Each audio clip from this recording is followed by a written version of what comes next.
இப்போ ராகுலுக்கு நீயா நானா பத்தி என்ன ஒப்பீனியன்?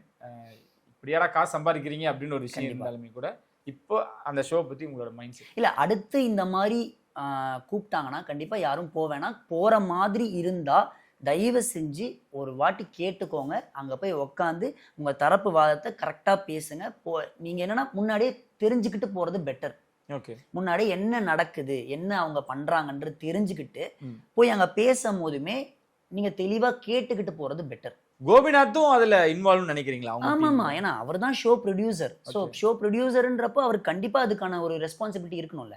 ஸோ இப்போ என்னன்னா, இப்போ நம்ம சின்ன வயசுலேருந்து கோபிநாத் பார்க்குறோம், அவரை பார்க்குறோம், அவர் அவ்வளோ வந்து சொல்றாரு, மக்கள் நல்லது கருத்து சொல்றாரு. இப்போ நம்மளே வந்து அவரோட எவ்வளோ மீம்ஸ் பார்க்குறோம், பசங்களுக்கு சப்போர்ட் பண்றாரு, ஹஸ்பண்ட்ஸ்க்கு சப்போர்ட் பண்ணி பேசுற எவ்வளோ மீம்ஸ் பார்க்குறோம். அதெல்லாம் நம்மளே ஷேர் பண்றோம்.